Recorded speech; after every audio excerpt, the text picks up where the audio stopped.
Seeing if we can be heard out here in America.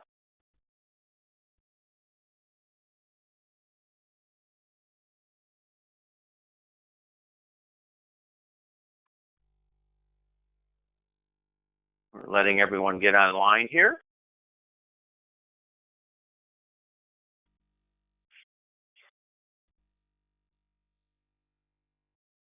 Make sure we all can hear. So I think we should be able to hear. I'm waiting for some feedback. All righty, looks like we're good to go. Let the room populate just a little more. Right now we've got a little shy of 730 people, so we'll let this populate. So it sounds like we can sound good. Or sounds good, I should say. All righty. So my name is Mark Esposito. I am one of the senior instructors here at Kaplan. And I'd like to welcome all of you across the country for the last of our April complimentary webinars. And these webinars, we hope, have been very insightful for all of you, covering the general subject areas for the FINRA NASA exams, such as the SIE, the 6, the 7, the 63, 65, 66. Now, the whole point of these exams, everyone, and I've been moderating, or I'm doing the third one. This is the third one of the complimentary webinars that I've done from the suburbs here in Chicago. And the whole point of these, because I've moderated, I want to say half of them, and in fact, today's moderator is moderator Marie, and Marie's done, I believe, 2 of these also, maybe 3. The whole point is these are general in nature, everyone, okay? We don't deep dive into the subject matter here. We really can't. We don't have enough time. Like today's webinar is going to be 90 minutes on the anatomy of a question, which is rather unique to education providers. Most education providers just talk about, hey, this is review of the material, blah, blah, blah. Well, we at Kaplan believe that there's more to it than that. There's helping people pass the exams beyond just reviewing material. So that's what we're going to do today in our 90-minute webinar. So we're going to go for roughly 90 minutes. And let's just make sure the audio is still good. So I'm going to message moderator Marie, and hopefully she'll tell me that everything still sounds good, and we'll move on. But we've got a little over 800. All right, she says I sound good. So you might want to turn your volumes down, everyone. I tend to have a loud mouth. I apologize. I'm rather loud sometimes. My wife always tells me that. So what are we going to do today? Well, first off, a little background about myself. I've been in the industry a very long time, over 30 years. I've been an instructor. I teach all the classes for Kaplan in the Chicago area, and I go across the country for some of the others, 65, 66, 7s, things like that. But the key here is that we're going to try to impart some knowledge on you that we've picked up over the years. Such as myself, I've been tutoring for 10 years, and I've learned working with individuals that there are certain ways that that people learn things, and that's what we're really going to go over today. We're going to go over the different ways and the different tips how you can best pass the FINRA NASA exams, everyone, okay? So, now, we've had in the past some bandwidth issues, not us in general, not Kaplan in general, but or not Kaplan specifically, but in general. Why? Because everyone's at home now, and there's so much going on. So, a couple of points. If you have audio issues, log out, log back in. Perhaps change the method or mode of how you're listening. The good news is this recording will be on the website, the same place you registered at, but Marie will be providing you with a link, and it's the page on the Kaplan website where you could see all of the past complimentary webinars, and you can listen to them at your leisure. That's why I will not be going back in slides. In fact, I won't even see your questions because Marie will handle those. So everyone, do not use the chat function for that. Don't raise your hand. Go into the question area and ask Marie a question if you have a question. Now, having said that, please give her the slide number that your question is regarding. That'll make life for her a lot easier. And we'll stay on another probably 10 minutes or so after we're done at 1:30 my time here in the Chicago suburbs, but in about, 90 minus 10 minutes, 80 minutes. We'll stay on for a little bit to answer questions, okay, that you may have. A couple of other points. Well, actually, you know what? I'll wait to explain the questions when we get to them. So, let's get started. Let's make sure all the slides are advancing correctly. Kaplan, practice, prepare, practice, and perform. The anatomy of a question.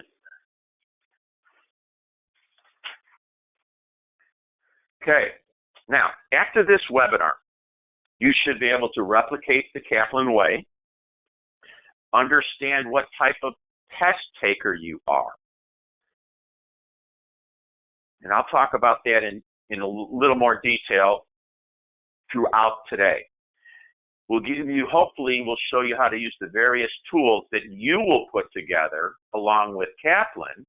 We'll give you some tools. You'll make your own tools to assist in your success.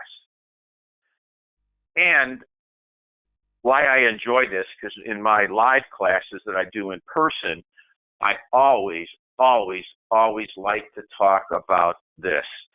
And that is, there are different ways to tackle different questions. And we're going to go into that. I can tell you this, most students that I get, when I get really positive feedback, and knock on wood, I get a lot of positive feedback, the fact remains, I get the most feedback from students about saying thank you to myself and Kaplan because we've gone beyond just the material. We've actually helped them learn ways to pass the exam, which last time I checked was the only reason all 800 or 900 of you are on this webinar today. You're not here to become experts in the industry. I know that because your broker-dealer or your IAs will make sure you need to know what you need to know. The problem is you can't even do that until you pass the exams. That's what we're going to do today. We're going to help you pass the exams. Again, the Kaplan way is to prepare. Always prepare. You create your study calendar, right? Everyone knows that. When you have a Kaplan, you go to your dashboard, you create your study calendar, you read the LEM, the License Exam Manual. There's examples, there's test topics, alerts. Well, not only do you need to prepare, though, you need to what? Practice. Our QBank. Probably the most useful tool that we have, one of the most useful tools, is the QBank. The QBank is where you can actually apply, you can actually think like this. Well, you know what? I'm really not great in, say, options, which a lot of people have difficult time with. I've been trading options for longer than I've been in the business. So I've kind of tried to figure out the shortcuts, and Giggs, our boss, did the options, the 3 option seminars. My point is, when it comes to things like that, you really need to know this. And I want you to write this down. Everyone, I'm going to give some things that aren't on the screen today, so be prepared to write them down. Certainly now if you can, but if you're listening to this on a rebroadcast down the road, I should say rebroadcast, when you can listen to it, when we send you the link, write it down then.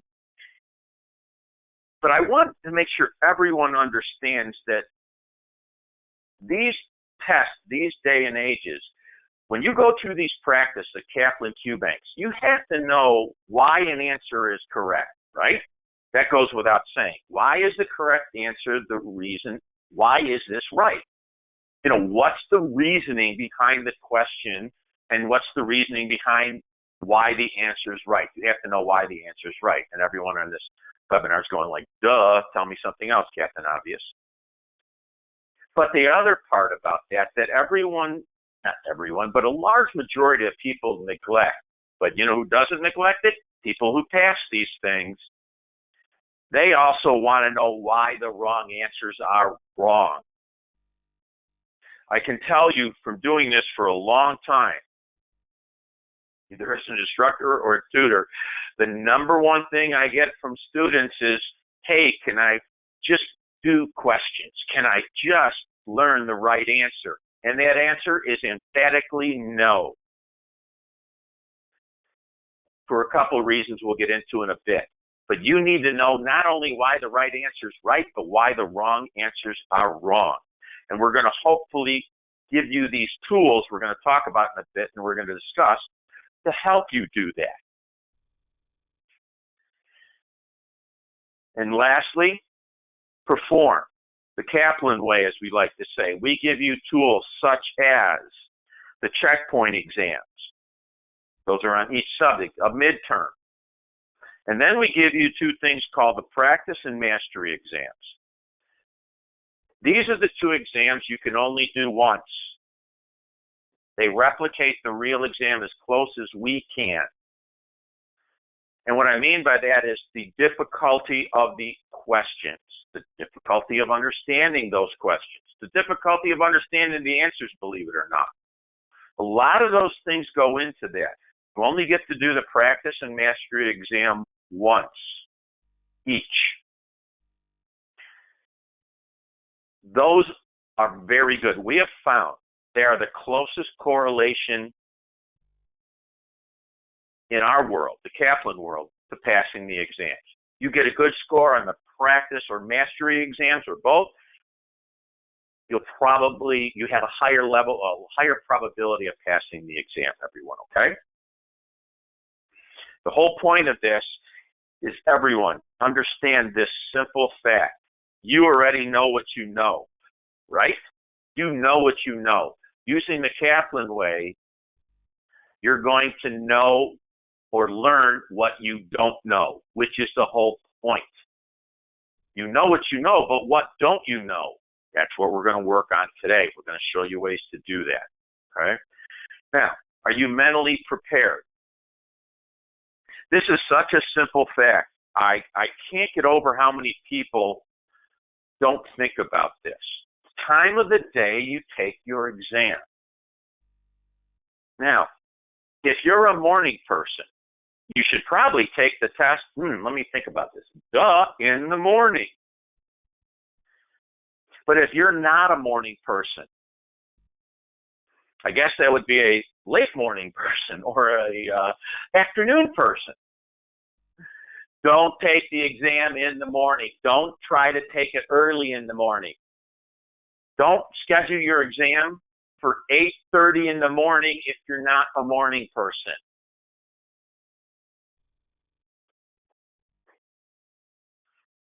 Confidence plus knowledge equals success. Makes sense, doesn't it? You're confident, you're knowledgeable, you'll be successful. But I want to go a little beyond that. And I'm going to use a sports metaphor here and there when I'm talking about this throughout this subject when we're going through our 90 minutes together here today. I played professional golf for a couple of years on the mini tours and tried the PGA Tour. It just wasn't good enough. Got to right below, like AAA level. The reason I couldn't make it is because I just wasn't confident enough in my abilities.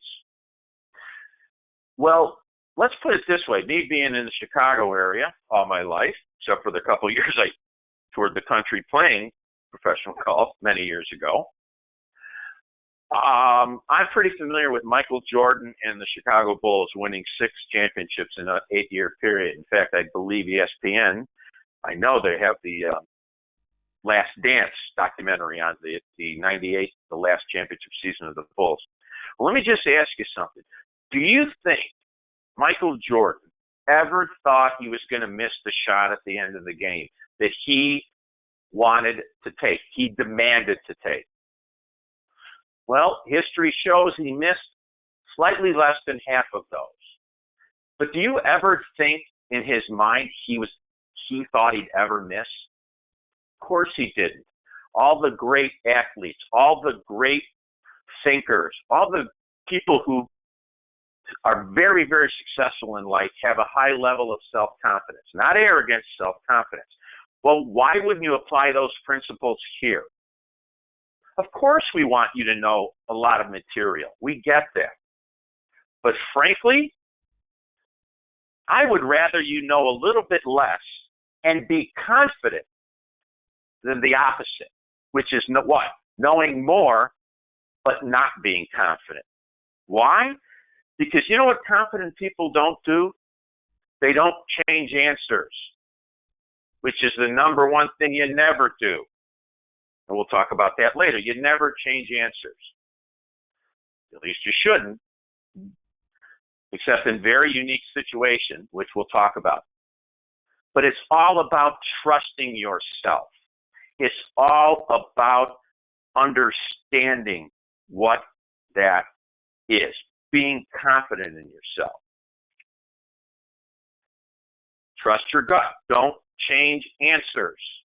They have found that when people take tests, and these are any kind of tests or everyone, that when you change an answer, you have between a 5 and 10% probability of changing it to the correct answer. There's a reason there's that old saying, go with your gut. That's how your brain works. Your subconscious, for lack of a better term, is your gut. Okay? You don't change answers. That's one of the things you just never do. You go with your first instinct. Why? Because in 90% of the time, it's the correct instinct. It's the right way to go. Okay? Now, how about question 3 versus 103? What is that? I know when we were putting the slide together, our boss, Giggs, she was like, Mark, what do you mean by that? Which, of course, I'm sure all of you are thinking. Well, this is what I mean by that. Most people are going to be all full of confidence and raring to go when they start the exam. Now, some people aren't. They're the other way. But the vast majority of people are high energy. Boom. They're ready to go. They're not taking the exam out of their normal, comfortable time frame. Morning people are taking in the morning. Afternoon people are taking in the afternoon. Boom. Question 3. They're ready to go.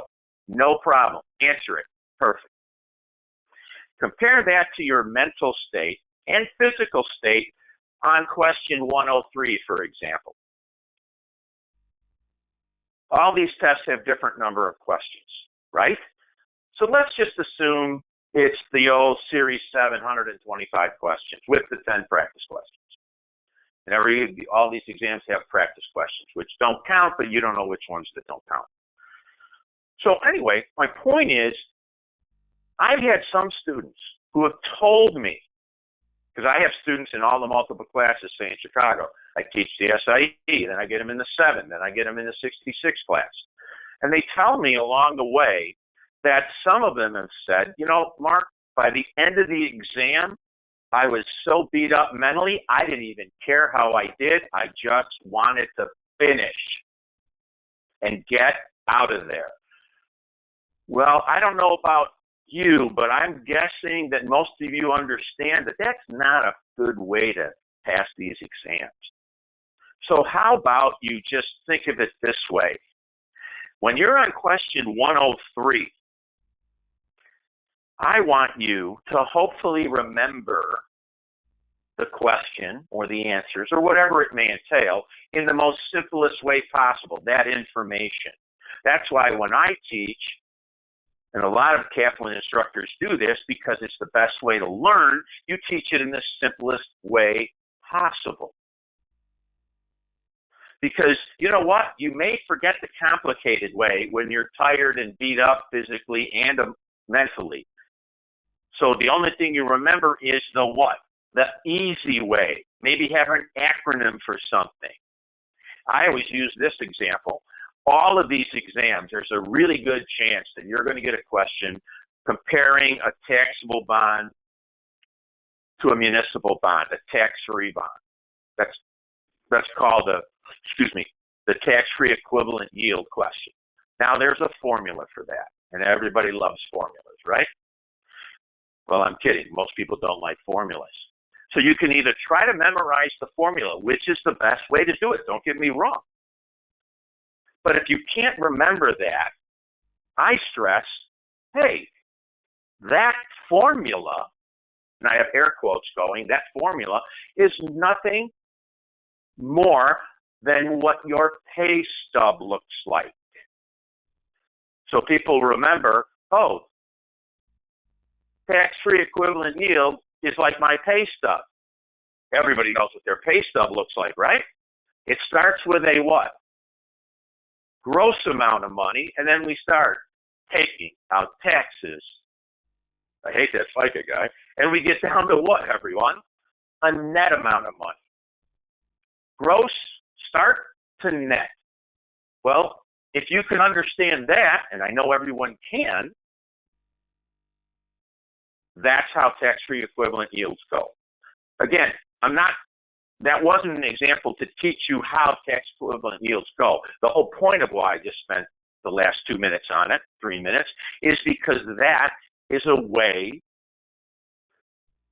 to simplify something that has a high probability of being asked on the exam. Which I'll get to that in a minute. Be strategic. What do we mean by that?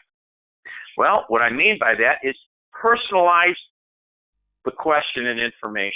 We know a lot of questions in the FINRA world, FINRA NASA world, are, well, we got state A, we do this. State B, we got this going in state B. And it tends to what? Blend together. All this stuff just blends together. Well, you know what, everyone? Personalize it. If you live in California, use California in a state. I live in Illinois. I use Illinois. But if you got a question that said, what would happen, how many state administrators have jurisdiction in this scenario? And I say something like, the question would say, well, in state A, the rep resided in state A, he called his client in state B, but the client accepted when they were in state C. Well, personalize that information. Put states to it. Use the grease board. You get two grease board, not grease boards, but grease sheets. They're like a grease board. Okay? Same thing when it comes to suitability questions. There's a lot of suitability questions on these exams, right? Of course there are. FINRA wants to make sure you understand what's suitable and not suitable. The old risk versus reward. My point is, in the exam, they'll give you company A or company B or XYZ or ZYX or whatever they may do, ABC, because they don't like to use real companies, obviously. Well, that doesn't mean you can't use the real companies in your way of remembering something, a growth stock. Whenever I ask my class, I go, so which one of you somebody come up with a example of what a growth stock. What would you have bought 10 or 20 years ago that if you would have bought that stock, you might not have to be working today? You know, a lot of people will say Apple or Amazon. Well, my point is personalize it. Maybe Amazon. I don't know. My point is everyone should personalize that stuff. Just like when they talk about income stocks. Well, those are utilities. That's the go-to answer on the exam world is a utility. Well, personalize it. Wherever you're from, use the utility that provides you with electricity. I live in suburbs of Chicago, Commonwealth Edison. Well, I don't ever think income, when I see income stock questions, I think Commonwealth Edison because I understand it. I remember it. I'm personalizing the information on the exam. Just like the fact that the exam has changed over the years. And what I mean by that is we all have coworkers or perhaps our boss that says, hey, this is what I did when I took the exam and it worked. I passed. And that's great. We all know that our coworkers and our bosses want us to be confident and pass these exams. The problem is they may have taken the exam long enough ago that it's really not relevant to the exams you're taking today. And I'll give you the example. I took my exams back in the 80s where the best answer, the best answer was always there and you had to pick it up. Now, that's not the case. Now, they may not give you the best answer. They'll give you the next best answer. In the old days, you could really just take questions and you'd end up memorizing questions and scenarios. And usually you could actually pass that way. It's not that way anymore. It's very, very difficult to pass these exams now, everyone, without understanding the subject matter. In the past, you could memorize things. Trust me, when I took my Series 7, when they actually gave you a score, I scored a 94, 95. I can't remember what, because I was the kind of person that could memorize 200 pages of notes and basically regurgitate it back on the exam. That worked in the old days. Heck, that would have worked 5 years ago. Not anymore. You've got to understand why something worked. That's the way that the questions have evolved over the years. Now, maybe the most important thing I can tell you is to pass or not pass. Passing equals 100%. What do I mean by that? Well, the fact that I teach all these different classes, they all have different pass rates. SIE, you got to score 70. Same with the Series 6. Series 7, you got to score a 72. 65, a 72. 66, a 73. Don't ask me what they have against you 66ers. But my point is, in the old days, before October 1st of 2018, when you took an exam, you got your score, your passing score or your failing score. Now, the only score they'll give you is if you fail. They don't tell you what you scored if you passed. That's why I knew what I scored, because before October 1st of 2018, you actually got your score. And I can't tell you how many students who passed the 7, and I see them in the 66 class, because this is, again, it's prior to the SIE, prior to these changes, and they tell me they passed and they scored like an 80, and this passing grade was 72. And then they would laugh and say their boss admonished them, jokingly usually, is that they overstudied. They didn't need to study that hard because 80 was an overkill, so to speak. And we all know that that's kind of a crazy way to look at it, but here's the point. It's true. Whether you score a 72 or a 99, guess what? It doesn't matter. You what? Passed. And I know everyone on this webinar has one goal: to pass. That leads me to the next part, understanding the exam weighting. And what we mean by that is simply this, everyone. You cannot know everything.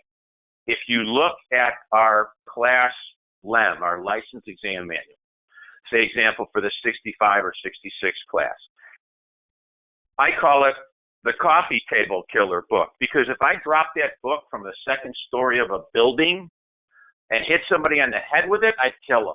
It's so thick and heavy. Are you going to learn everything in that thing? Well, it's kind of difficult to do that. But you know what? FINRA, NASA, Kaplan gives you the general weighting. It's in all of our LEMs about how many questions from this subject area will be on the exam. And I'll give you a real life example of that. The Series 7, the two biggest subjects that are tested, roughly 15% each, meaning 30% of the exam is two subjects, municipal bonds and options. Now, the least tested subject, and it's been this way for a while now, is margin. And that's roughly 2, 3, 4, 5 questions.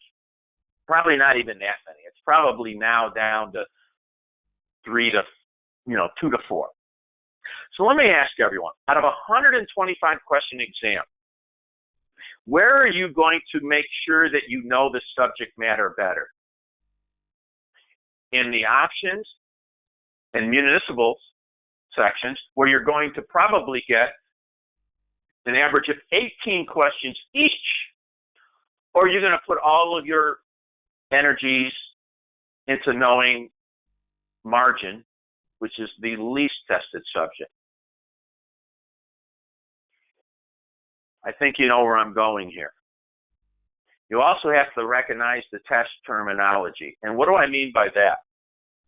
What I mean by that is, everyone who's looked at any of the materials for FINRA NASA understands that the words coupon, nominal, and stated yield all mean the same thing. Yet the word underwriter could have 3, maybe 4 different meanings. I know it stinks, everyone. I get it. But you got to know that. You've got to know the synonymous terms. You've got to understand this, is that instead of someone being called a retail client, meaning just a plain old investor, one of us, right, a retail client, they may not call that person a retail client in the exam. What they may call them is a non-institutional client. Because there's only 2 types of clients in this, in this very narrow definition that I'm talking about. A retail client or an institutional client. But understand, a retail client may not be called a retail client. They'll call them a what? Non-institutional. Just like an institutional client could be called what? A non-retail client. I'm a male. I'm a man. Well, can I also be called a non-woman theoretically? Or a non-female? It's the same thing. That's what you have to be prepared for. And then getting back to what I said earlier, there's only one best answer. In the old days, again, the answer was the answer. It would be a question about, say, suitability, and the people wanted to keep their money for investing for a down payment in a house within 2 years. And what would you recommend for an investment for someone who needed the money within 2 years for a down payment on a house? Well, you'd keep it in some kind of cash or cash equivalent, right, everyone? You'd put it in cash. You'd put it in a money market. You'd keep it very safe, very liquid. Now you get that same question, and you're looking for money markets or cash equivalent, and it's not there.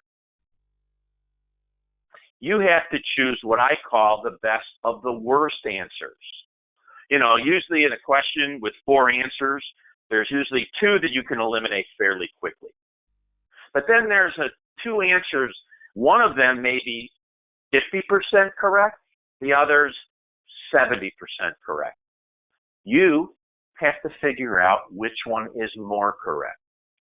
Yes, I know it sounds crazy, and it sounds kind of dumb, but it's not. It's FINRA and NASA's way to find out, do you understand how something works? And the best analogy I have for that is simply this, everyone. In the old days, you just had to know enough that if you put your key in the ignition of your car and turned it, your engine would start. That's what you needed to know. And there are people on this webinar that have never had a car because they're young enough that had a key that you had to put in the ignition and turn it on. It's just a push button. But my point is, that's all you had to know. Put the key in, turn it on, go. You didn't have to know how the car worked. You didn't have to know how the car worked. You didn't have to know how to build a car. You just needed to know what? Put the key in and turn it. Nowadays, it's not good enough to just know to, hold the key fob, put your foot on the brake, and push the button. No. You don't have to know how to build a car from the ground up. But you know what you do have to know? You have to know how the internal combustion engine works. That's the best analogy I can give you for these exams. You have to know the subject matter better. You cannot just take questions because you memorize questions and scenarios, and then come exam time, they ask it a different way, and you're what? Lost.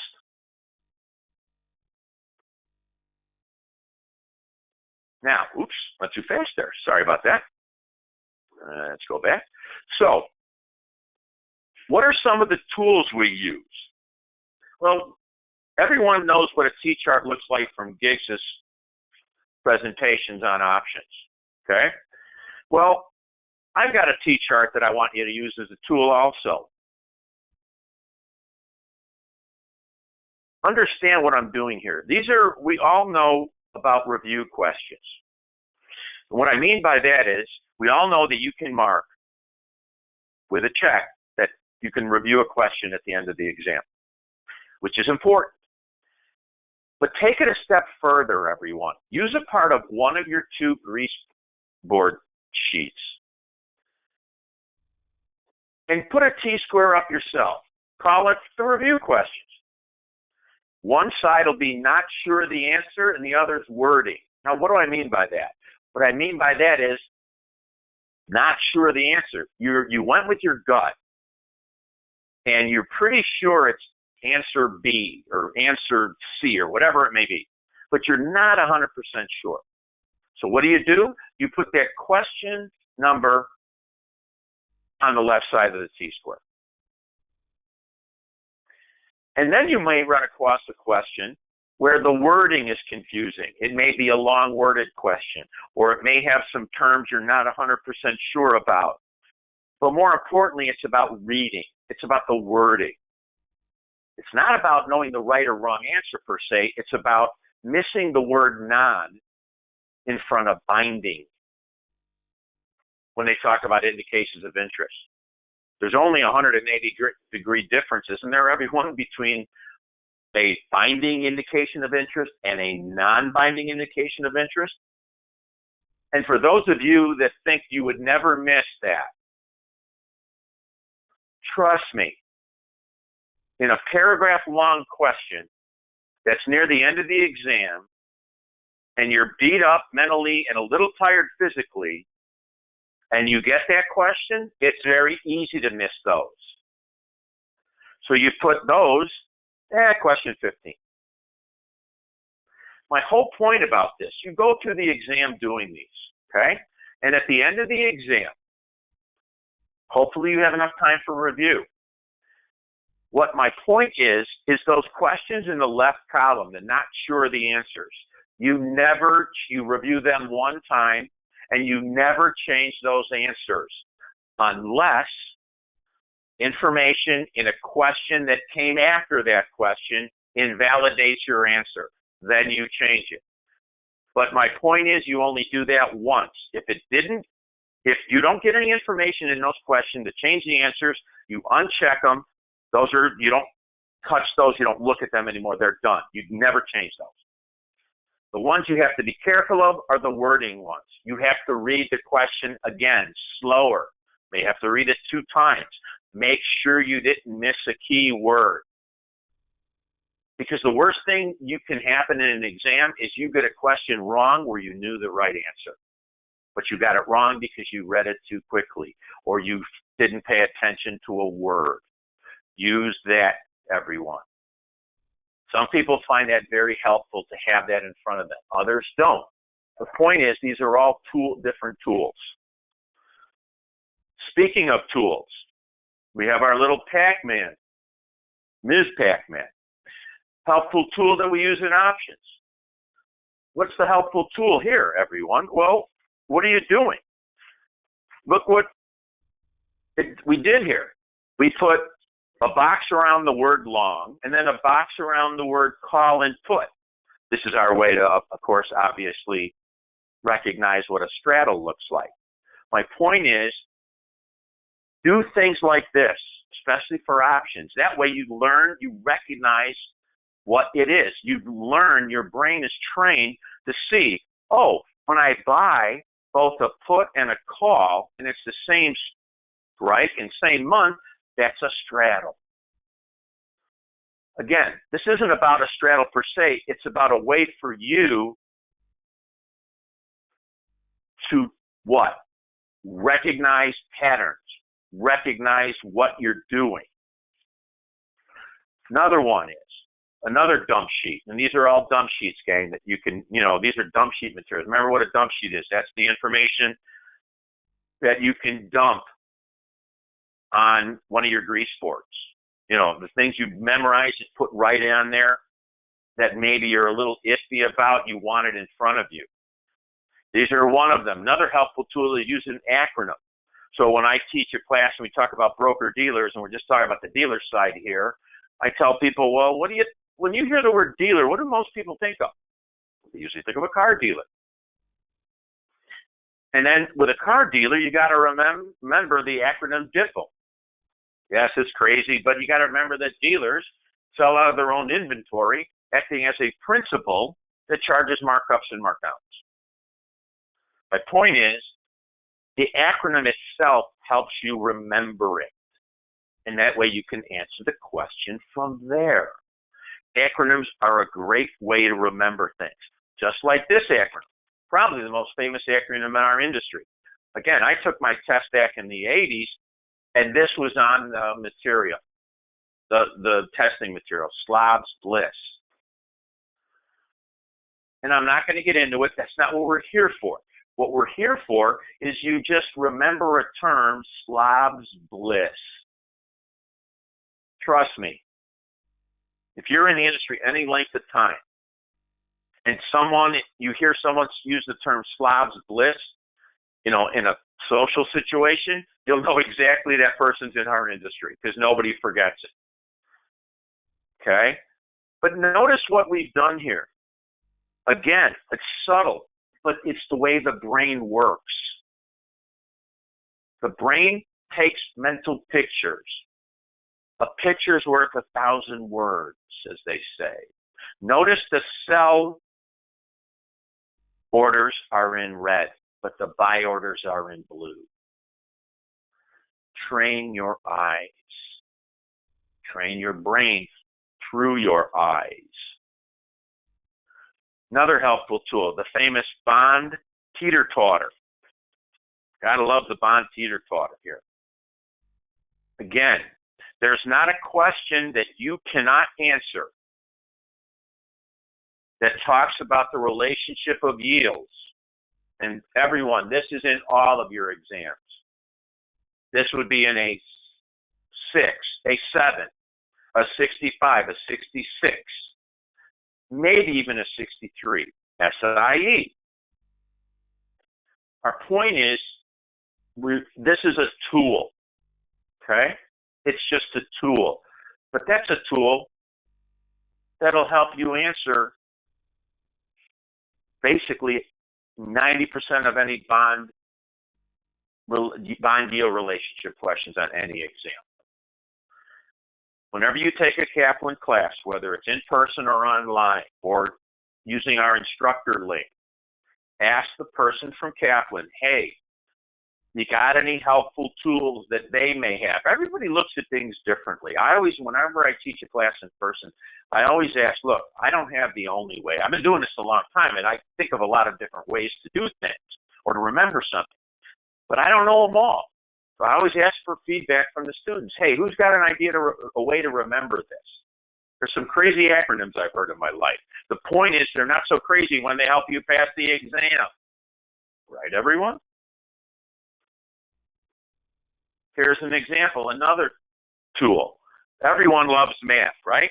I've learned one thing in my life. One of the things I've learned in my life that about 20% of the people on this webinar are math wizards. It's like a second language to them. And not so much for the rest of us, the other 80%. This is an example of algebra. Yes, I know, everyone but those 20% favorite subject in high school. My point is, $1,000 par divided by the conversion price tells us the number of shares, right? They're going to give us one of those two. If they give us the 40, 1,000 divided by 40 equals the number of shares. If they give us the number of shares, just flip those around. It'd be 1,000 divided by what? 25. Then the equal would be what? Solving for the conversion price. Okay, you know what that is? That's a very simple example of this. 1 plus 2 equals 3. Or what? 3 minus 2 equals 1. It's the same thing. Instead of memorizing formulas and trying to, beat that in your brain, use common sense. Because frankly, that's exactly what 1 plus 2 equals 3, or 3 minus 2 equals 1, or any of those. You see my point, everyone? Your goal is to answer the question correctly. Know your pace. What do I mean by know your pace? Well, for example, on a Series 7, you have to answer a question every minute, 40 seconds to finish exactly on time, which obviously, by the way, means you have no time for a review. So you really have to answer it quicker than that, right? And then people think, oh my goodness, that's not a lot of time. It's actually more time than you think. You're going to use up more time on, say, option questions, math option questions, but you'll use less time on others. Here's the point. You got to know, are you the tortoise or the, oops. Come on, where'd that hair come? The hair's supposed to come in here.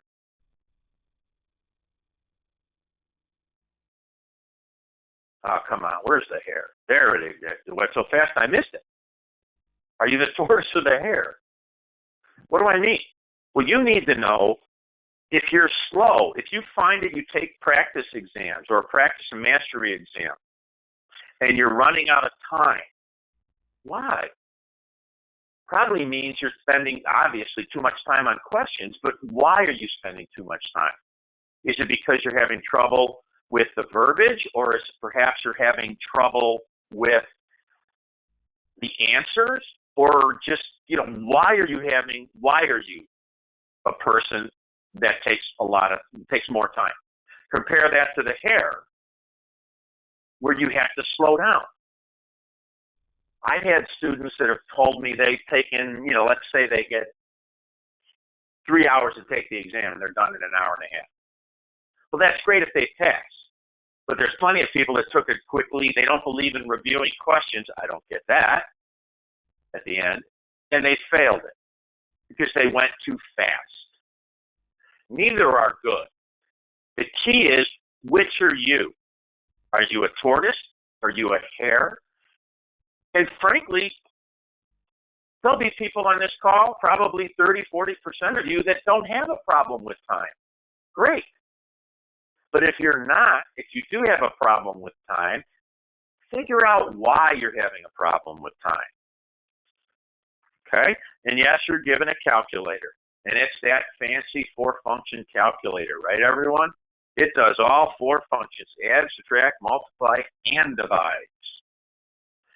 So for those of you who just don't like math questions, you're going to get some, but they're not going to be algorithmic questions or present value, figuring out the present value or things like that. You have to know what present value means. You have to understand it, but you're not going to have to figure it out. Why? Because it's kind of hard to do present value calculations when all you can do is 4 functions.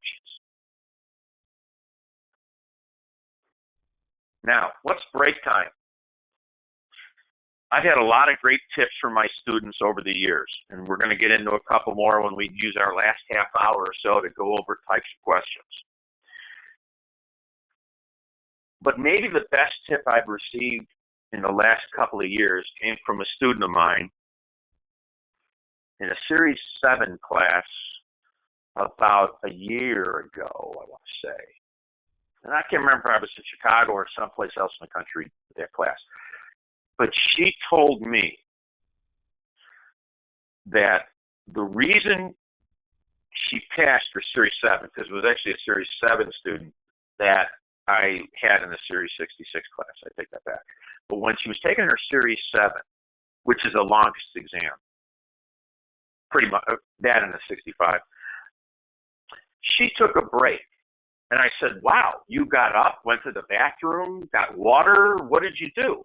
She says, no, I didn't do that because I was afraid I would get bogged down time-wise. Because if I went to the restroom, I had to come back. They had to double-check my fingerprints. And what if there were a lot of people in the restroom? I'd be waiting in line. Because when you do go to the bathroom, take a break, it counts. The clock does not stop ticking. What she meant was she was starting to get a little frustrated in the exam. Not panicky per se, but just not feeling, she was starting to feel anxious, probably a better word, she said. So you know what she did? She pushed her chair away from the monitor into the walkway, as long as the moderator didn't come by and, tell her to move, which she didn't. And she just closed her eyes for 3 minutes or 5 minutes, I can't remember which, and she just went away for 3 to 5 minutes. She took a what? A mental break. She came back. She was, boom, refreshed. She said, I got it. I didn't worry about what I was worrying about. I wasn't sure of the answer. I just moved on. And she passed. And then she passed to 66. So everyone, again, these tips, these tools may not apply to everyone, but you need to think of ways, such as what she did, a way to, say, alleviate stress. Because I always joke about this, but it's really true. Almost everyone happens, at least in one of their exams, that for 3 seconds they forget their name and what they're doing in front of this monitor. For about 3 seconds. I know that. Like I said, I teach all over, and sometimes I get up and I'm like, where am I? Or what class am I teaching today? Because when you teach all these different classes, you're like, okay, what am I teaching today? It lasts for like 5 seconds. My point is, it doesn't panic us, right? You just, go, okay, got it. I'm here. I'm taking the 7, 65, 66. I'm going to kick Finra's butt. Let's move on. Okay? So what are we going to do here, gang? We're going to spend the last half an hour. Come on. Doing question. And it's actually question and answer analysis. What we're going to do is we're going to go over 12 different questions. And I'm going to try to break them down. So we're going to spend what? Just do the math, everyone. We got about half an hour left, 12 questions. because I'd like to spend the 2, 3, 4, 5 minutes at the end just kind of wrapping it up and putting a bow on everything, summarizing. So let's say 12 questions, 2 minutes a question, 24 minutes. So what we're going to do here, everyone, is we're going to go over questions. But I cannot stress any more than this. This is not about the questions per se. These questions are drawn from all different tests. So don't beat up Marie about why is this question right?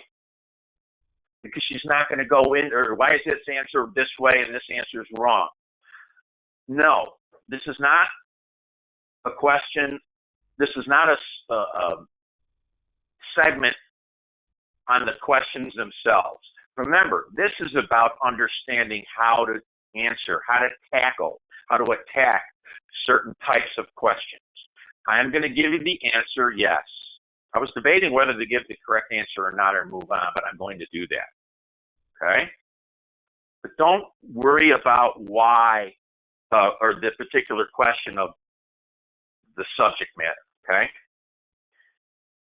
So, but I've kind of broken them down into different areas, different, lack of a better term, different attack, the way to handle these questions. The first one, it's not actually a way, this is one more before we get into questions. And this is very important. These exams, as I said earlier, have gone from knowing the right answer and moving on, right? You knew the old days, you knew the right answer is money market account. You saw it, you marked A, B, whatever it was, and you moved on.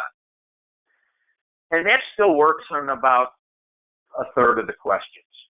But for the other 2/3, maybe half, you really have to do what we call eliminate the wrong answers, meaning work it backwards. Why?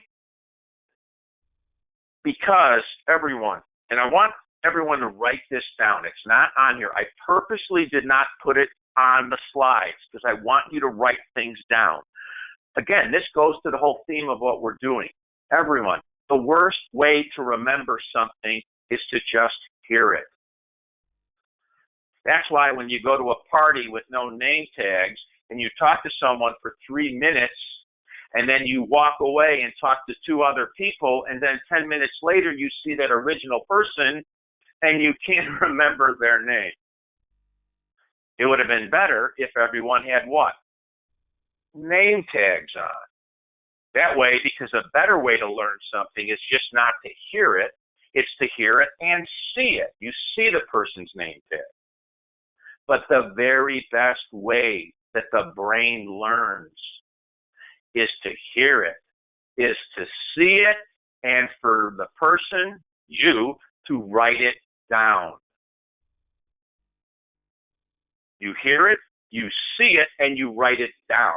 When you're writing it down, believe it or not, your brain is imprinting that. That's why when I tell students if they're going to do a dump sheet, and I show them a sample dump sheet of what I think the most important subjects are, and I hold it up, and people go, how am I going to memorize that, for example? I go, I don't want you to memorize it. I want you to take a dump sheet and write it out 3 times a day, full page. Let's say it's a full page. Write it out 3 times a day, 3, 4, 5 hours apart.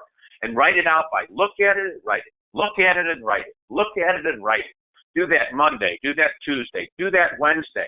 I can almost guarantee you that by Thursday, you won't have to look anymore. You'll have it, what? Imprinted on your brain through the process of what? Hearing it, you've already heard it. You're seeing it and you're writing it down. So, that brings this. So I want you to write it somewhere on a sheet of paper. It's the simple 3-letter acronym, NED, N-E-D. And what I'm talking about there is questions have up to 3 tiers of information in them. All questions have either up to 3 tiers of information. Okay? What I mean by that is NED. Tier 1 is N for NED. It's necessary information for you to answer the question. So the N in NED is the tier 1. It's information that's necessary to answer the question. Obviously, every question has that. Tier 2 is what we call erroneous information. That's the E in NED. And I call that the fake out information. The information in a question that wants you to go to the left when the answer lies to the right. It's erroneous. And tier 3 is the D in NED. It's distracting information. Sometimes people call it useless information. NED, necessary information, erroneous information, distracting information. Everyone, not every question has all 3. We know that. But they're going to have at least 2 of the 3. And it's really important that you recognize that. So I'm going to just verbally give you a situation. So you have a young couple, 35 years old. Husband is an electrician. Wife is a nurse. They've got 2 children, 3 and 5, and they're very risk tolerant. And then they say they're saving up money. They've saved up $50,000 to invest because they want that money available in 2 years to put a down payment on a home. Kind of like the question I just talked about earlier. So you got a 35-year-old couple that they tell you their occupations, they tell you what their ages of their kids are, they tell you that they're very risk tolerant, meaning they're willing to take risks, and then they tell you they got $50,000 to invest, but they need that money within 2 years of down payment on a house. And then the question says, which of the following should you invest in? Now, break that down into our 3 tiers. NED. But let's do it backwards, just for grins here. What distracting information is there? Well, it's basically useless. Their ages, what they do for a living, how many children they have. For that particular question, that is useless information. It's distracting information. It's distracting you.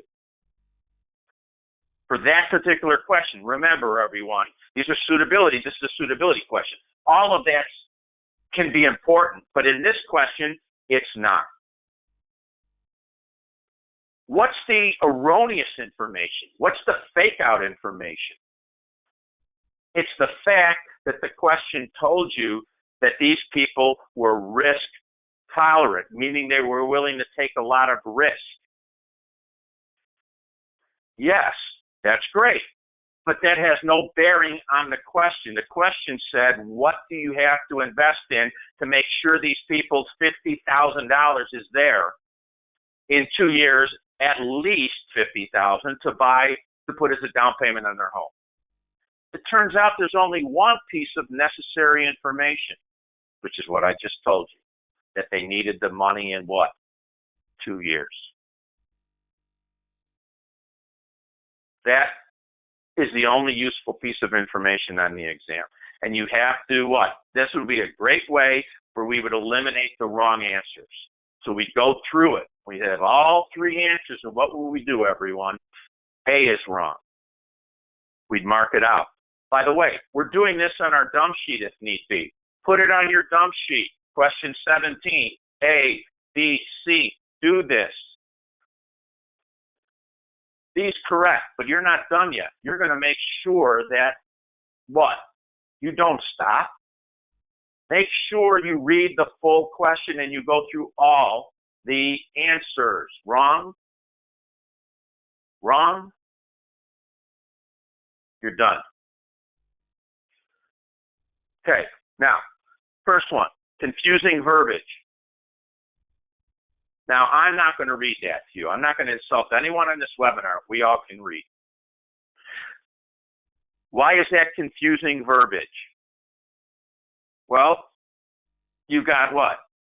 Talks about markets influenced by many factors. Then it talks about market price of a single stock. Then it says all of the following could impact the stock.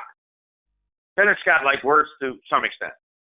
And then, gotta love the last sentence, least likely to have a direct impact, immediate impact. Everyone, when you get confusing verbiage questions, break them into segments. I would personally break this into a segment after the first sentence. Just as the markets can be influenced by many factors, so can the market price of a single stock. Once I read that, my brain goes to the Captain Obvious commercials on TV. No kidding. Of course, what happens in the market can affect the stock. So I basically go, duh, I don't need that, and I'm done. While all the following, and then you attack the rest of the question. By the way, here's our answers. Political elections, company earnings, changes in the business cycle, or the FRB policies. The correct answer is political elections. A. Again, don't be asking Marie, well, why is it A? That's immaterial, everyone. Okay? It's more important that you learn what? Hey, I got to learn to break these into segments when I get confusing verbiage. That's one tool. How about the next type of question? Long and wordy questions. You got to love these long questions, don't you? Long, lots of words, lots of stuff, and you're like, are you kidding me? Lots of information. Again, what do? There's a couple of tips here. One of them is you could break it up into segments, like we just did. Now remember, everyone, the tools you use to attack these questions can be used in multiple ways on different questions, just like certain questions have characteristics of two different types of questions, right? So long and wordy, how do you attack those? You break them down into segments. Some people find, another good tip I had from a student, this was years ago, said that when he got a long question, a wordy question, he would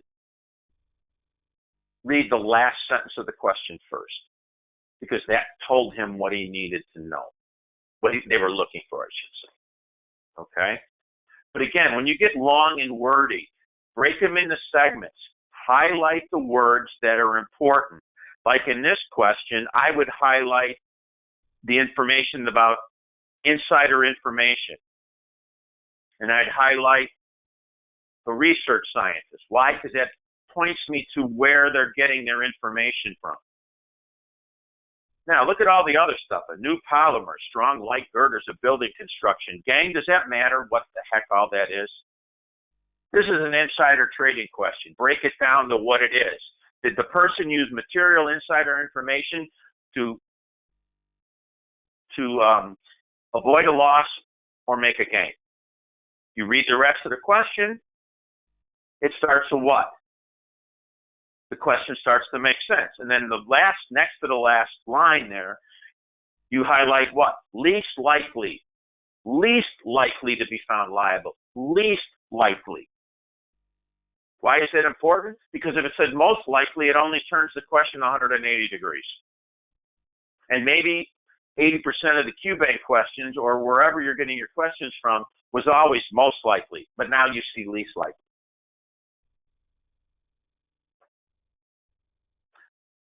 There's our answers. CEO, investor, research scientist, registered rep. The correct answer is which of the least likely found to be liable under the Insider Act is A, the CEO of the chemical firm.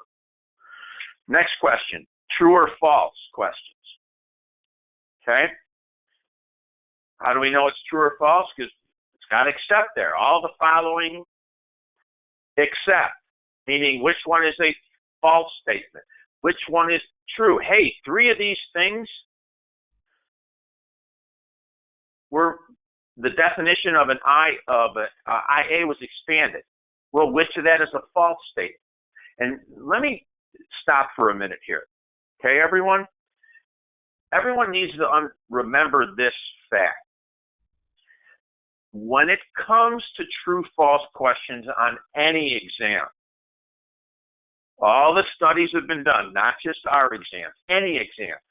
Questions that are looking for a false statement are answered incorrectly almost 50% of the time more often than questions that look for a true statement. So if you've got a false statement question, be extra careful, be cognizant, take your time. Why? Because it shows, studies have shown that people miss those 50% more than they miss ones that are looking for a true statement. Okay? There's our answers. Our answer here is C, or the third one, broker-dealer FD. And don't worry, when it gets to some of the answers that I want to go over, I'll put them up earlier. I'm really concentrating on the questions here. Now, how about deceptively short questions? Carrying firms may not. 4 words. There's our answers. Carrying firms may not. So that's not only a short question, it's looking for a what? False statement, so to speak. But here's the key point about this question. The answer is B, by the way. If you answer a question in 10 seconds, 15 seconds, do yourself a favor. Don't move on to the next question. Reread the question. Reread the answers. Now, why are the answers important here? Because here, think about this. Carrying firms may not. Carrying firms may not send trade confirmations and statements to the customers. No, that's what they do. We'll skip the right answer for a minute.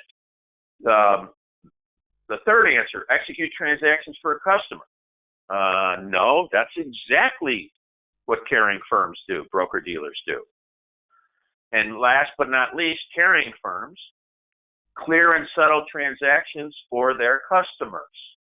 Again, I'm not going to get so much into the why those are the answers, because many students on this exam may not have that question on their exam. But the key is look at the answer that's correct. Carrying firms may not. B, mix customer funds and securities with their own. Gang, that's one of those answers that you look at and you go, whoa, no one can do that. You can never mix your monies at the firm with the client's monies. How could you possibly do that? Think about it. It's such a ridiculous answer. It's one of those answers you go like, well, I know I can't do that. That's called commingling. I can't commingle. But that doesn't mean I don't look at the other 4 answers to make sure I didn't miss something, no matter how short it is.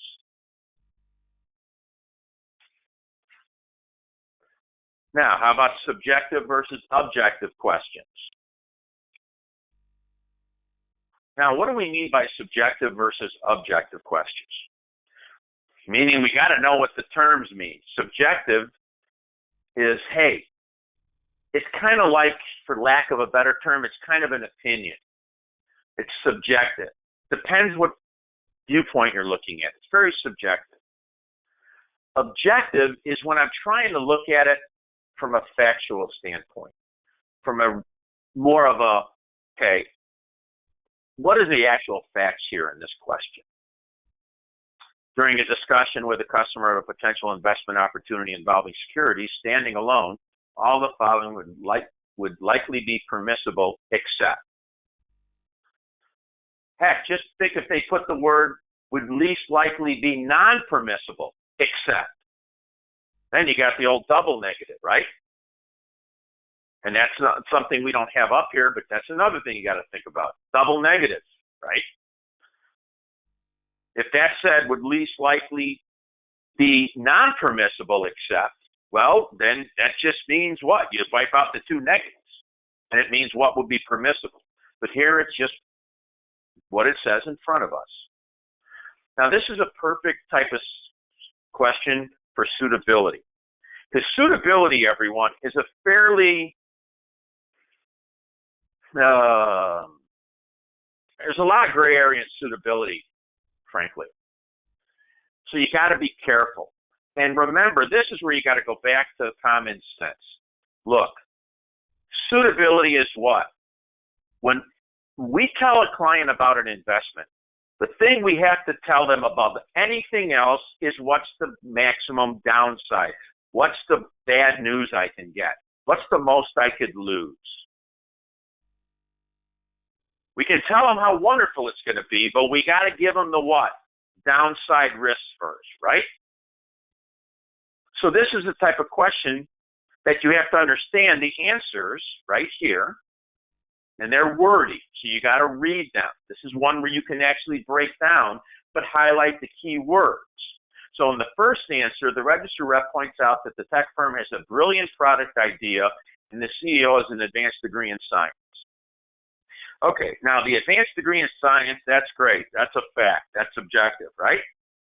Okay, but what's subjective? Well, the tech firm has a brilliant product.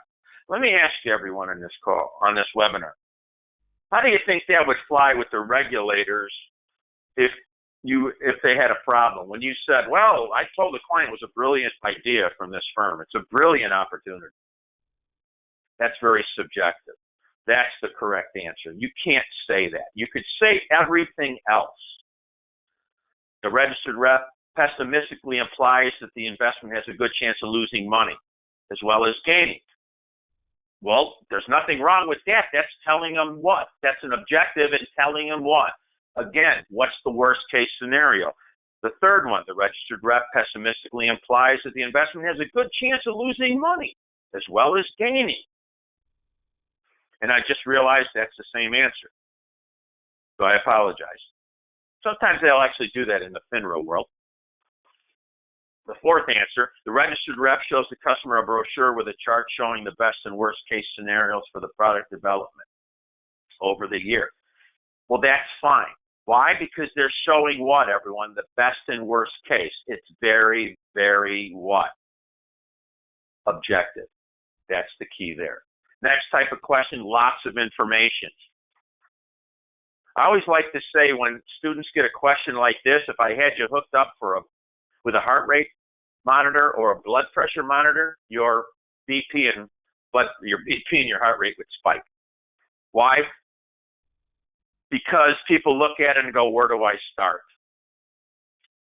Well, like I said earlier, sometimes with long questions, you start with the last sentence of the question so you could work it backwards. That way you could eliminate information. Because a lot of times when you get a long-winded question, what happens? Well, you forget. By the time you get to the end of the question, you forgot the information in the question above, and you got to go back and read it again. So just remember, break it down into segments. And remember, and this answer is selling away, the first answer, by the way. Remember this, sometimes the longest-winded questions, lots of information, lots of words, sometimes those are the easiest subject matters because that's the only way FINRA or NASA could get you to miss the question. It's a very simple concept, but they throw all this fluff, all this verbiage, everything around it to distract you, to confuse you. Okay? So be cognizant of that. Sometimes some of my students have told me when they see those questions, they actually go, perfect. This is an easy question because it's all fluff and I'm going to answer it correctly. Next one is what I call the old switcheroo. And what I mean by that is they kind of go in a different direction. So you read this question. Your client lives in California. She wants to buy some bonds that'll be state and income tax free. Well, then your brain goes, those are munis. You recommend some school district bonds from Costa Mesa, California, which would be great, right? So you're thinking this is a suitability question. And then the question pivots and says, she wants to know how she would pay. Well, the answer there is, again, the first answer. That's simply all they're asking in that question with all that information is a distractor. All they're asking you is what? How long did municipal settle? T+2. Now, a lot of times they'll give you trickier answers than that. But the whole point is, it's the old switcheroo, meaning you think the question's going in the direction over here, and then what? Goes in the opposite direction when it gets to the end of the question. How about mathy questions? I call these mathy questions, not because they're math, but because there's a lot of numbers involved. So what you have to do is what? Highlight the numbers. Understand what they're doing. You don't have to do any math, or you might. It all depends. Here you do. These are what I call mathy questions. There's a lot of different numbers in there. Doesn't mean you have to use them all, but there are a lot of different numbers in there. Okay? Compare that to the next one, which is a straightforward math question. Now, what do you do with math questions? Look, everyone, you can either understand something intuitively, which is the better way to understand it.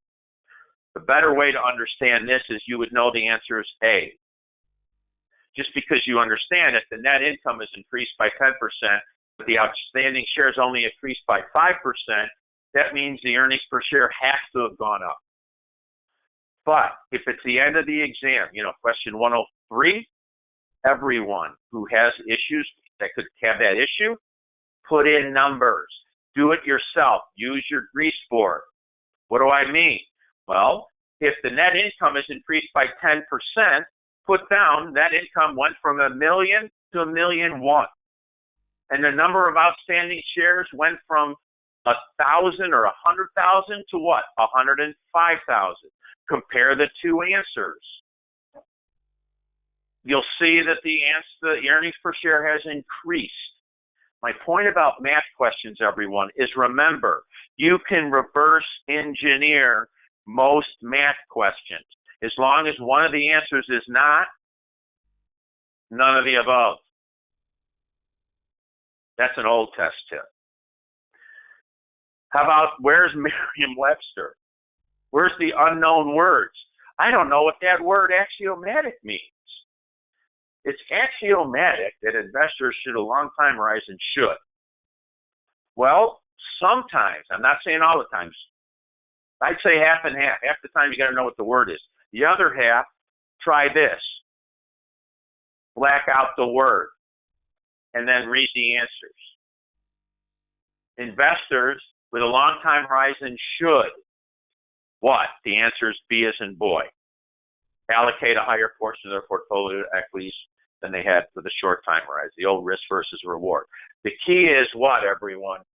Sometimes you just ignore the word and try to answer the question without it because it's a distractor.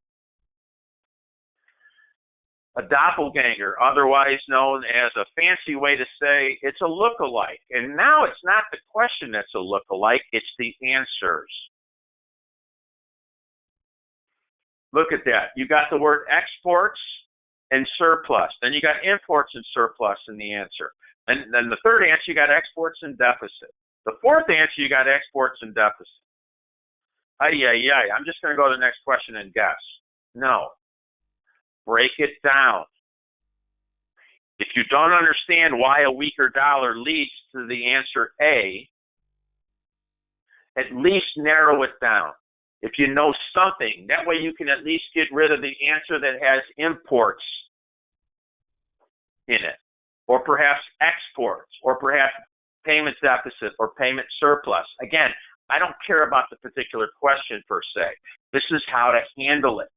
You can eliminate some of the answers. Why? Because they all have common elements in them. All right, everyone? So, We're going to end up just about on time here in another 2 minutes. So what I want to do is simply do this. I want to have you write down, I'm going to summarize. And again, we didn't put this on a screen because the screen, it doesn't penetrate your brain enough. So write this down, or certainly write it down when you're listening to it back, whenever you can listen to it again. So 1, personalize your dump sheets, whether they're the T-charts or the acronyms, like my DIPM over there, or any of those T-charts, or the bond yield teeter-totter or seesaw. Personalize your dump sheets. Personalize your test-taking tips. If you're a tortoise or a hare, personalize it. Work to your tip. Think of it this way. If you've got a coworker at work and you're both studying for the exam, are your brains exactly the same? Do you both understand things exactly the same? No, of course you don't. Personalize it.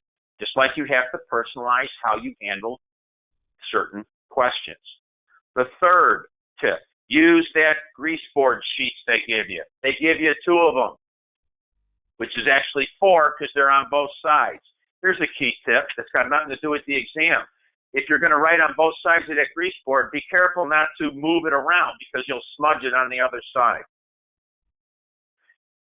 4th tip, have a plan to attack the different questions before you get in the exam. Practice in the Q bank. Practice in the LEM.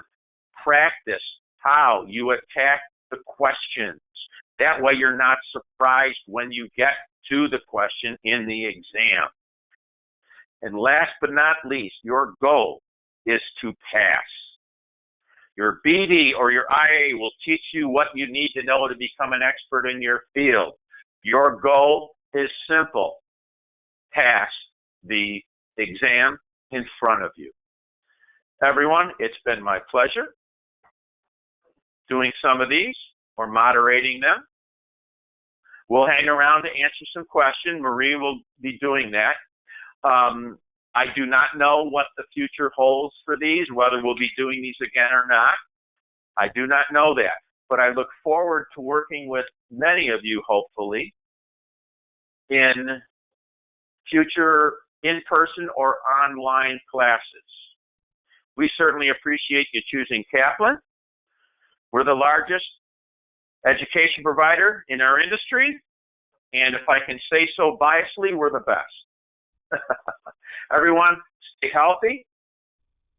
Good luck with your exams. And go kick some FINRA or NASA butt, whichever ones you're taking. Thank you.